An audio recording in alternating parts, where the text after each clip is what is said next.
और देखिए बिहार की राजनीति में जो बदलाव हुआ है उसका असर जो है पूरे देश में दिख रहा है। मुख्यमंत्री नीतीश कुमार जो कहा जा सकता है एनडीए के साथ थे, अब वो महागठबंधन में है।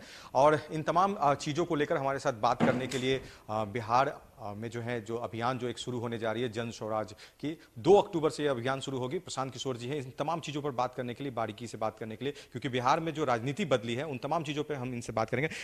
सर, जो स्थितियाँ बदली हैं बिहार में, क्या बिहार के हित में है? विकास की बातें हो रही थी, उन तमाम चीज़ों पर बिहार के हित में है या नहीं ये तो जनता को ही तय करना है। जहाँ तक सरकार का सवाल है तो सरकार में तो कुछ बदला नहीं है। कुछ मिनिस्टर्स के नेम प्लेट बदल गए। जो 14-15 मिनिस्टर भाजपा के थे वो आज आरजेडी के हैं, और सत्ता का जो बैलेंस है वो कुछ हद तक नीतीश कुमार के सिर पाले से निकल के आज आरजेडी के पास है। बाकी मुख्यमंत्री वही हैं, कार्यक्रम वही है। नई सरकार बनने के बाद से कोई कॉमन मिनिमम प्रोग्राम या कोई सरकार की नई प्राथमिकताओं की सूची तो सरकार ने घोषित नहीं करी है। सिर्फ एक बात नई जो नीतीश कुमार जी ने बताई है, 15 अगस्त के अपने भाषण में उन्होंने बताया कि अब वो 10 लाख सरकारी नौकरी और 10 लाख रोजगार अगले 1 साल में ये सरकार दे देगी। तो उसको लेकर जरूर मुझ जैसे लोगों को थोड़ा आश्चर्य भी हुआ सुनकर, क्योंकि यही नीतीश कुमार हैं जो अभी चुनाव के दौरान ऐसा बता रहे थे कि 10 लाख नौकरी की बात सरकारी नौकरी की बात करने वाले लोगों को समझ नहीं है। जैसे आज मुझे बता रहे हैं कि मुझे एबीसी का ज्ञान नहीं, वैसे उन लोगों को उस समय बता रहे थे कि क ख ग का ज्ञान नहीं है। अब अचानक से 15-16 साल मुख्यमंत्री रहने के बाद मुख्यमंत्री के तौर पे नीतीश कुमार जी को इस बात का आभास होना कि 10 लाख सरकारी नौकरी दी जा सकती है, वो अपने आप में आश्चर्यजनक है। क्योंकि अगर सरकारी नौकरी दी जा सकती है या दी जा सकती थी तो इसके लिए इंतजार करने की क्या जरूरत थी, पहले ही दे देना चाहिए था। लेकिन चलिए, अब मुख्यमंत्री हैं, नई सरकार बनी है, उन्होंने अपनी प्राथमिकता के तौर पे इस बात को घोषित किया है, तो हम लोग को उनका समर्थन करना चाहिए। सबको 1 साल का समय उनको देना चाहिए। मैंने भी ये बात कही है कि अगर आप 1 साल में ये नौकरी सरकारी नौकरी दे दें 10 लाख लड़कों को तो बहुत अच्छी बात है। फिर हम लोग आपके समर्थन में खड़े होंगे और अपना अभियान भी वापस लेंगे, और जो कुछ भी शक्ति बुद्धि थोड़ी बहुत भगवान ने दी है वो आपके पीछे आपको नेता मानकर लगाएंगे। क्योंकि अंततः तो बिहार का भला होना चाहिए, विकास होना चाहिए, कोई करे। अगर नीतीश कुमार जी ही उसको कर पा रहे हैं तो किसी दूसरे को प्रयास करने की जरूरत नहीं है। सब लोगों को नीतीश कुमार की ही मदद करनी चाहिए। इसीलिए मैंने कहा है कि अगर 10 लाख लोगों को नौकरी सरकारी नौकरी दे पाते हैं तो बिल्कुल साल भर के अंत में मैं उनके साथ खड़ा रहूंगा, उनके पीछे खड़ा रहूंगा, उनके नाम का झंडा बैनर लेकर घूम रहे होंगे, उनको नेता मानकर। प्रशांत किशोर जी, आप जितना समय नीतीश कुमार जी के साथ आपने बिताया, एक काफ़ी लंबा समय, सालों का आपसे नीतीश कुमार की जो घनिष्ठता रही, एक बहुत ही लोगों में सामने दिखा। सर, ये बात जो रोजगार को लेकर बात हो रही है, बीजेपी ने कहा, उसके बाद तेजस्वी की तरफ से बात कही गई, अब नीतीश कुमार कह रहे हैं। ये भी बात हो रही थी कि बिहार में डबल इंजन की सरकार है, केंद्र के साथ बिहार की सरकार है, बिहार का विकास होगा। अब महागठबंधन के साथ चले गए हैं, इसमें सर कुछ लगता है कि योजनाओं में नहीं, मैंने तो इस बात का आपको अभी जिक्र किया। देखिए, महागठबंधन की सरकार हो या इससे पहले एनडीए की सरकार हो, सरकार तो नीतीश कुमार की है, नीतीश कुमार चला रहे हैं। जो लोग भी सरकार को करीब से जानते हैं या सरकार के कार्यकलापों को करीब से जानते हैं वो आपको बताएंगे कि सरकार तो मुख्यमंत्री चला रहे होते हैं, और जब नीतीश कुमार जी जैसा कोई मुख्यमंत्री हो तो दूसरों के लिए कोई बहुत ज़्यादा उसमें स्कोप है नहीं। तो नीतीश कुमार जी की पहले सरकार थी जो एनडीए के साथ थी, अब नीतीश कुमार की सरकार है जो महागठबंधन के स्वरूप में है। तो सरकार, जैसा मैं आपको पहले प्रश्न के उत्तर में बता रहा था कि जहाँ तक एज ए नागरिक मैं देखता हूँ तो सरकार की प्राथमिकताओं में, उनकी कार्यशैली में कोई बहुत परिवर्तन नहीं दिख रहा है, सिवाय इसके कि पहले इनके साथी दल भाजपा थे, अब वो आरजेडी वाले लोग हैं। और एक जो प्राथमिकता उन्होंने नई अपनी बताई है उसके विषय में मैंने आपको जिक्र कर दिया। दूसरा, जो उनके नए सहयोगी हैं, तो हर सहयोगी का, हर दल का एक अपना कैरेक्टर होता है, तो वो दिख रहा है कि आरजेडी का जो अपना कैरेक्टर है, उनके नेताओं का जो कैरेक्टर है, वो सरकार के कामकाज में या जो जमीन पर अपराध की घटनाओं की एक जो शुरुआत जैसी लग रही है, वो उसको परिलक्षित कर रहा है कि सरकार में कौन लोग हैं। ललन सिंह, राष्ट्रीय अध्यक्ष, वो आपको कह रहे हैं कि आप व्यवसाय कर रहे हैं, राजनीति नहीं, आप व्यवसायी हैं। कभी बंगाल, कभी उत्तर प्रदेश, बिहार, साथ जो देना होता है वो आप चलिए, ये तो उनका आकलन है। अब मुझे हर व्यक्ति का सर्टिफिकेट तो चाहिए नहीं, ये लोग बहुत सीनियर लोग हैं। और ललन सिंह जी या कोई दूसरा व्यक्ति जो कहता है कि ये व्यवसाय करते थे, तो उनको मतलब ये अपनी हास्यास्पद बात है कि भाई व्यवसाय करने वाले को उनके नेता नीतीश कुमार ने अपने घर में रख लिया, अपने पार्टी में इतना बड़ा दर्जा दे दिया, उससे सलाह विचार करते रहे। अभी मार्च में आकर मुझे फिर से दल में आने का न्योता देके गए। तो मतलब ये तो उनकी सोच को दिखाता है कि एक दिन किसी व्यक्ति को आप बहुत बड़ा होशियार बताते हैं, अगले दिन उसको धंधेबाज बता देते हैं, तीसरे दिन वो आपके साथ आ जाए तो फिर से वो आपका तारनहार बन जाएगा। तो ये तो अपनी सुविधा के अनुसार यही ललन सिंह खड़े होके पार्लियामेंट में मोदी जी को महामानव बता रहे थे, अब बता रहे हैं कि भाजपा को उखाड़ फेंकेंगे। तो ये तो राजनीतिक टीका टिप्पणी है, इनको बहुत गंभीरता से लेने की जरूरत नहीं है। मुख्यमंत्री नीतीश कुमार भी प्रशांत किशोर के जितने नजदीक थे, अब कहते ABCD का ज्ञान नहीं है। नहीं, ठीक बात है। मतलब नीतीश कुमार जी से मेरी नज़दीकी हमेशा रही है, आज भी है। व्यक्तिगत तौर पे हम लोग एक दूसरे को पसंद ही करते होंगे, लेकिन उन्होंने कहा, जैसा मैंने भी सुना, कि मुझे ABC का ज्ञान नहीं। तो मैं उन लोगों में नहीं हूँ जो दम्भ भरते हैं कि मुझे कितना ज्ञान है। संभव है कि मुझे ABC का ज्ञान नहीं है, जो भी थोड़ी बहुत समझ है उसी समझ को और बेहतर बनाने के लिए बिहार आए हैं, बिहार में मेहनत कर रहे हैं, घूम रहे हैं, गांव में जा रहे हैं। मैंने तो सामने से बताया कि भाई मेरी समझ नहीं है, इसलिए मैं साल भर 1.5 साल बिहार के गांव में घूमना चाहता हूं, लोगों से मिलना चाहता हूं, उनसे कुछ सीखना और समझना चाहता हूं। बिहार की जनता के लिए महत्वपूर्ण ये है कि जो लोग राज्य को चला रहे हैं उनको ABC की समझ है कि नहीं। तो नीतीश जी को तो समझ है, A to Z की समझ है, समझदार व्यक्ति हैं, विद्वान हैं, उनको सारे विषयों की जानकारी है।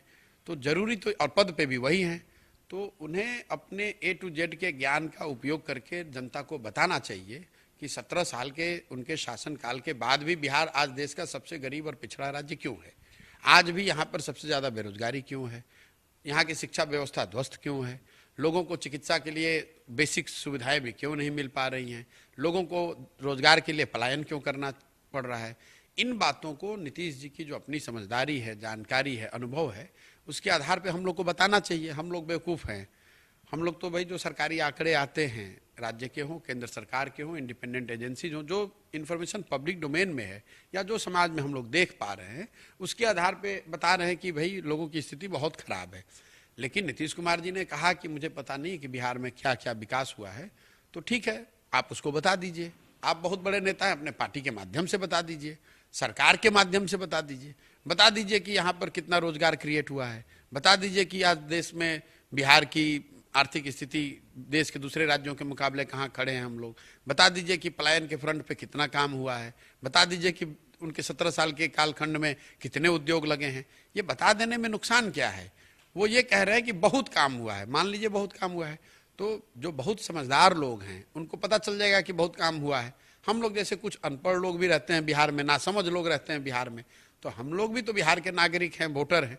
तो कम से कम उस नाते ही हम लोग को बता दीजिए कि बहुत सारे कामों के कुछ लिस्ट शेयर कर दें, हम लोग भी जान जाएंगे। सर, जन स्वराज यात्रा पे आप निकल रहे हैं 2 अक्टूबर से, ये बताएं सर, इससे बिहार की जनता को क्या फायदा होने जा रहा है? नहीं, जन स्वराज अभियान की जो शुरुआत है वो मैंने 5 मई को जब प्रेस कॉन्फ्रेंस किया था पटना में, उस दिन मैंने बताया था कि इसके पहले चरण में 5 मई से 30 सितंबर तक मैं बिहार के हर जगह, हर कोने में जहाँ पर भी लोग अपने यहाँ बुला रहे हैं, मिलना चाहते हैं, उनके यहाँ जाऊँगा, उनसे मिलूंगा, बातचीत करूँगा, कुछ सीखने समझने का प्रयास करूँगा। 5 मई को मैंने बताया था कि कोई 17,500-18 हज़ार लोग ऐसे हैं जो कि अपने यहाँ जिन्होंने बुलाया है उनसे मिलना है। वो संख्या अभी बढ़ के 75-80 हज़ार हो गई है। तो सबसे तो स्वाभाविक तौर पे मैं मिल नहीं पाया हूँ, लेकिन जितने जगह जा सकते थे गए हैं, मिले हैं, मिलने का भी प्रयास जारी है। 2 अक्टूबर से दूसरा चरण शुरू होगा जिसमें लोगों को मेरे पास न आना पड़े और जमीनी स्तर पे उतर के मैं मुद्दों को समझ सकूं। इसके लिए 2 अक्टूबर से मैं एक पदयात्रा कर रहा हूं। पदयात्रा गांधी आश्रम पश्चिम चंपारण से शुरू करेंगे और बिहार कोशिश ये करेंगे कि बिहार के सभी शहरों, सारे प्रखंडों और ज़्यादातर पंचायतों तक खुद पैदल चल के पहुँचें। यात्रा गाड़ी पर नहीं है, पैदल चल के है। हम लोग का अपना अनुमान है कि बिहार के सारे नगर और ग्रामीण पंचायतों को, प्रखंडों को करने और पंचायतों, ज़्यादातर पंचायतों तक पहुँचने में करीब करीब 3-3.5 हज़ार किलोमीटर पैदल चलना पड़ेगा। और इसको करने में 1 से 1.5 साल का समय लग सकता है।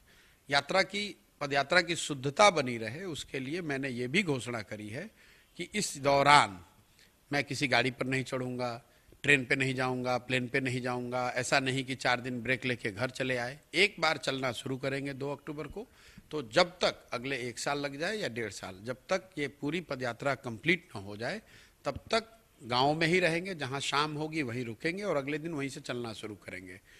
पदयात्रा के 3 उद्देश्य हैं। आपने कहा कि लोगों को क्या फायदे हैं।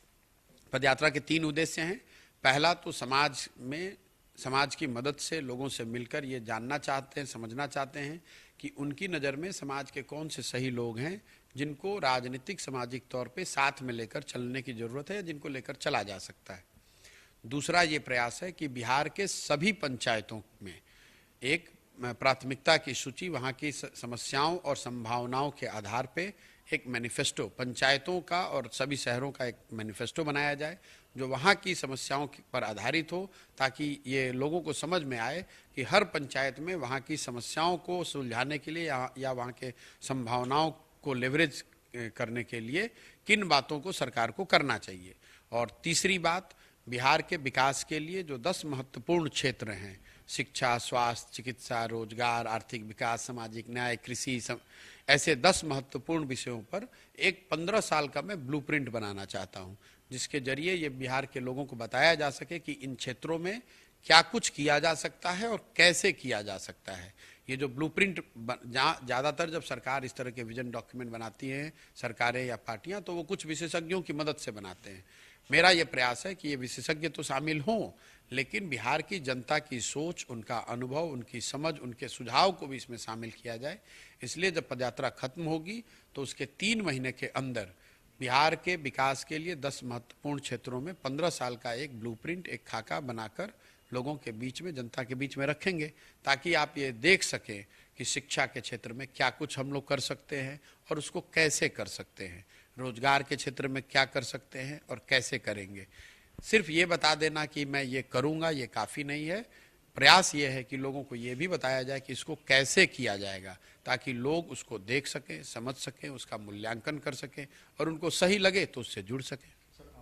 2015 में मुख्यमंत्री नीतीश कुमार के साथ थे, तो आपका एक बहुत ही प्रचलित नारा जो है लोगों को अभी भी याद होगा, बिहार में बहार है, नीतीश कुमार है। उस समय आपने जो ये नारा दिया था, क्या उस समय आपको ये स्थितियां नहीं दिख पाई? नहीं, बिल्कुल। पहले तो आप नारे को गलत बता रहे हैं। नारा था बिहार में बहार हो, है नहीं, हो। और होने के लिए नीतीश कुमार की महागठबंधन की सरकार होनी चाहिए, और महागठबंधन की सरकार के साथ साथ उस समय एक 7 निश्चय की परिकल्पना भी की गई थी कि अगर बिहार में बहार हो, उसके लिए जरूरी है कि नीतीश कुमार मुख्यमंत्री रहें और 7 निश्चय, 7 पॉइंट प्रोग्राम जो है इसको इम्प्लीमेंट किया जाए।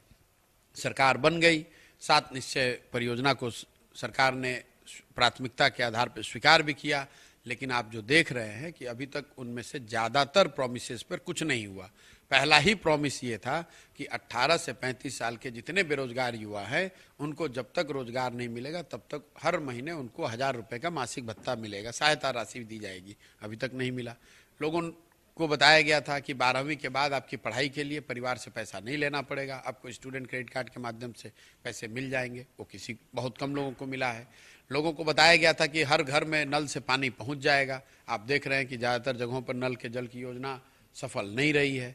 लोगों को बताया गया था कि सारे नलियों और गलियों का पूरे राज्य में पक्कीकरण कर दिया जाएगा। गलियों की और गाँवों की बात तो छोड़ दीजिए, शहरों की स्थिति जो नालियों, गलियों और सड़कों की है वो आपके सामने है। तो जो प्रयास जो उस समय 15 में बात कही गई थी, 15 के मुकाबले आज हम लोग 2022 में बैठे हैं। कुछ लोग जो ये बता रहे हैं कि ये आपने 15 में कहा तो आप चेंज क्यों कर रहे हैं, तो उस हिसाब से तो 15 में आपने जिसको वोट किया फिर आगे वोट करने की जरूरत ही नहीं है। आप एक आदमी को चुन दिया आपने 15 में, अब जीवन भर वही रहेगा। अरे भाई, 5 वर्ष में लोकतंत्र में आपको काम दिया गया, एक एजेंडे पर सरकार चुनी गई, आप एक कार्यक्रम बनाया गया। अगर आप उसको सफलतापूर्वक नहीं करेंगे तो स्वाभाविक तौर पे जो लोग आपके पक्ष में खड़े थे उनको ये हक है कि वो अपना पोजीशन बदल के आपके विपक्ष में जाएं या आपके साथ न खड़े रहें। अच्छी एकता को एकजुट करने के लिए नीतीश कुमार जी दिल्ली दौरा कर रहे हैं, लॉ एंड ऑर्डर पर सवाल उठ रहा है और मुख्यमंत्री नीतीश कुमार जी दिल्ली दौरा पर जा रहे हैं। जब नीतीश कुमार से पूछिए इस बात को जाके, मैं क्या बोल सकता हूँ भाई। मुख्यमंत्री वो हैं, होम मिनिस्टर वो हैं, और बिहार में जो अपराध की घटनाएं हो रही हैं, इसको किसी ने मुझे बताया कि नीतीश कुमार जी बोल रहे हैं कि जनता का राज है। तो इसका मतलब तो यह है कि बिहार की जनता ही अपराधी प्रवृत्ति की हो गई नीतीश कुमार के मुताबिक। भाई बिहार की जनता तो अपराधी प्रवृत्ति की है नहीं, कुछ अपराधी तत्व हो सकते हैं, उस पर आप कंट्रोल नहीं कर पा रहे हैं या उस पर कुछ एक्शन नहीं ले पा रहे हैं, और एफिशिएंसी को आप बिहार की जनता का गवर्नमेंट बता रहे हैं इसको, तो वो तो गलत बात है। विपक्षी एकता को एकजुट करने में जो कोशिश नीतीश कुमार की है वो कितना सफल होगा? कुछ नहीं होगा। नीतीश कुमार जी के किसी भी नेता के 4-5 दूसरे नेताओं से मिलने से, चाय पीने से, प्रेस कॉन्फ्रेंस करने से क्या क्या हो जाएगा? कौन से ऐसे नेता हैं जिससे पहले नीतीश कुमार नहीं मिले हैं या वो दूसरे नेताओं से नहीं मिले हैं? भाई जब आप कोई नया, नीतीश कुमार 1 महीने पहले तक तो बीजेपी में थे, तो बीजेपी का गुणगान कर रहे थे, अभी 1 महीना में वापस अभी आए हैं तो विपक्षी एकता की बात कर रहे हैं। तो आपको ये भी समझना चाहिए कि दूसरे दल, दूसरे नेता या उनके लोग सब बेवकूफ़ तो नहीं है, सब लोग इस बात को समझते हैं कौन इनकी बात का कितना विश्वास करता है, ये भी तो आपको देखने की बात है। और दूसरी जो महत्वपूर्ण बात आपको समझने की है कि अगर नेता और दल साथ में बैठ भी जाएं, उससे क्या फर्क पड़ना है? फर्क तो तब पड़ेगा जब उनका कोई प्रोग्राम हो, कोई एजेंडा हो, कोई नैरेटिव हो, कोई नया संगठन हो, जन आंदोलन हो, कोई नया जमीन पर प्रयास हो, कोई एक सर्वमान्य विश्वसनीय चेहरा हो। इन सब बातों के अभाव में अगर आप सिर्फ किसी 4 नेताओं के साथ बैठ के चाय पी लेंगे, प्रेस वार्ता कर लेंगे, उससे थोड़ी ना नया विकल्प खड़ा हो जाएगा। इसमें सांप्रदायिक ताकतें जिस तरह से माहौल बना रही है, उनको रोकने के लिए एक मंच पर आना पड़ेगा समाजवादी दल। भैया वो नीतीश कुमार की सोच है। तो देश में सांप्रदायिक शक्तियां आज 1 महीना पहले पैदा हुई हैं, 5 साल से तो उन्हीं के साथ बैठे हुए थे ये। अब नीतीश कुमार नया लेक्चर दे रहे हैं, आप लोग भी इस बात को सीरियसली ले रहे हैं। इसकी क्या गारंटी कि 1 साल के बाद फिर नहीं जाएंगे उधर ही? ये किसको लेक्चर दे रहे हैं? अभी भाई 1 महीने पहले तक तो उनको देश में सांप्रदायिक शक्तियां नहीं दिख रही थी, अभी अचानक से उनको ये सपना आया। जैसे सपना आया है कि 10 लाख नौकरी दे सकते हैं, वैसे उनको सपना आया कि देश में सांप्रदायिक शक्तियों ने कब्जा कर लिया है। तो भाई पिछले 5 साल से तो यही सरकार चल रही है दिल्ली में, उस समय ये सांप्रदायिक शक्ति नहीं दिख रही थी आपको। किशन किशोर जी, जो आपका एक अनुमान होता है, जो आपकी एक जो पहचान है राजनीति को लेकर, चुनाव में जो रिजल्ट्स आते हैं उन तमाम चीज़ों में ये चीज़ दिखता है कि बहुत सटीकता रहती है। 24 को लेकर क्या कुछ आपका? सटीकता इसलिए रहती है कि मैं बेकार के अनुमान नहीं लगाता हूँ। 24 का चुनाव जो लोग लड़ रहे हैं या जो लोग उसके प्लेयर हैं, ये उनका काम है। मैंने अपने आप को राष्ट्रीय राजनीति के उन पहलुओं से बिल्कुल अलग किया हुआ है। मैंने तय किया है कि मैं बिहार में रहूँगा, बिहार के गाँव में रहूँगा। एक अपना मैं छोटा मोटा कुछ प्रयास कर रहा हूँ, इस प्रयास के जरिए कुछ नया खड़ा करने की कोशिश कर रहा हूँ। ज़्यादातर लोग जो मुझे बिहार में मिलते हैं वो यही बताते हैं कि अब ये आप सब काम छोड़कर बिहार में ही रहिए। तो मैं पूरी तरह से संकल्पित हूँ, जो मैं बिहार में कर रहा हूँ यही करना चाहता हूँ। आप देख रहे हैं सुबह शाम तक यहीं रहते हैं, मैं पटना से मतलब बिहार से बाहर जाता ही नहीं हूँ। और बिहार के बाहर हो रही घटनाओं को मैं देखता, पढ़ता, सुनता हूँ, लेकिन ना उसमें मेरी कोई भागीदारी है, ना मैं अपनी भागीदारी चाहता हूँ। इसलिए 24 में क्या होगा, 26 में क्या होगा, वो जो लोग उसके पार्टिसिपेंट हैं, जो लोग उससे जुड़े हुए हैं, ये टिप्पणी उनको करनी चाहिए। मेरे पास ना उसका अनुमान है, ना मैं कुछ ऐसा अनुमान लगाना चाहता हूँ। सर, आपने संगठन तो बना लिया है, पार्टी बनाने को लेकर क्या है? क्योंकि अगर जनता के हित में अगर मैंने कोई संगठन नहीं बनाया है। मैं एक अभियान, एक सोच लेकर चल रहा हूँ। मैंने ये पहले ही कहा है कि जब तक मैं अपनी पदयात्रा पूरी न कर लूँ तब तक कोई इसका संगठनात्मक स्वरूप आपको सामने नहीं दिखेगा। जनसुराज के नाम पर उस अभियान की सोच जो है उसको लेकर जन जन में जाना है, हर घर में जाना है। मैंने आपको पूरी बात डिटेल बता दी। जब 1 साल खत्म होगा उसके बाद ही बता पाएंगे कि आगे संगठन का स्वरूप क्या होगा, उसका राजनीतिक दल बनेगा नहीं बनेगा, अगर बनेगा तो कैसे बनेगा। इतना जरूर कह सकता हूं कि अगर दल बनेगा तो प्रशांत किशोर का दल नहीं होगा, किसी एक व्यक्ति, एक परिवार, एक समाज का दल न होके उन सारे लोगों का दल होगा जो इसको साथ में मिलकर बनाने के लिए एग्री करेंगे। तेजस्वी को लेकर क्या कहेंगे? क्योंकि युवाओं के काफी प्रचलित चेहरे के रूप में तेजस्वी माने जा रहे हैं, उनका जो बैकग्राउंड है। कुछ नहीं कहेंगे। मेरी नजर में तेजस्वी यादव लालू यादव के लड़के हैं, दैट्स इट। इसके आगे क्या पहचान है? आप पहचान मुझे बता दीजिए। भाई लालू जी के लड़के हैं, इसके अलावा कौन सा ऐसा काम कर लिया, कौन सी ऐसी पहचान का पहलू है जो शायद मैं नहीं जान रहा हूं, वो आप मुझे बता दीजिए। मैं तो इतनी पहचान उनकी जानता हूं कि वो लालू यादव के लड़के हैं और उसकी वजह से अपने पिताजी के पार्टी के कुछ अध्यक्ष या राज्य के स्तर पर उसके चेहरे हैं। तेजस्वी यादव का एक जो बयान रहा 2020 के चुनाव में रोजगार देने का, 10 लाख रोजगार देने का, उसके बाद बीजेपी ने भी ये घोषणा की कि हम 20 लाख रोजगार, 19 लाख करेंगे। भैया आप तेजस्वी यादव से पूछिए और बीजेपी ये आपको ऐसा लगता होगा, ये आपको ऐसा लग रहा है कि तेजस्वी यादव को बीजेपी फॉलो कर रही है या बीजेपी तेजस्वी यादव को फॉलो, मुझे उससे क्या लेना देना है। आपने पूछा तेजस्वी यादव क्या पहचान है, मेरी नजर में उनकी ये पहचान है कि लालू यादव के लड़के हैं। तेजस्वी जी के बारे में तो आपने कह दिया, नीतीश जी के बारे में कह दिया, आरसीपी सिंह को लेकर क्या कही? आरसीपी सिंह से जब तक जदयू में आप थे विवाद होता, अब दोनों लोग आप जदयू से बाहर हैं। क्या विवाद? मेरा तो कोई आरसीपी से कभी विवाद हुआ नहीं। कभी आपने सुना कहीं कोई विवाद की बात? कभी ऐसी बात हुई नहीं। जब वो लोग थे जदयू में तब उन लोगों ने सबने मुझे निकाल दिया। मैं अपने रास्ते अपने घर पे हूँ, वो लोग जदयू के बड़े नेता थे, जदयू के अध्यक्ष थे, तो अब जाके आरसीपी से, मेरा आरसीपी से कोई ना कोई संपर्क है ना मेरा कोई लेना देना है।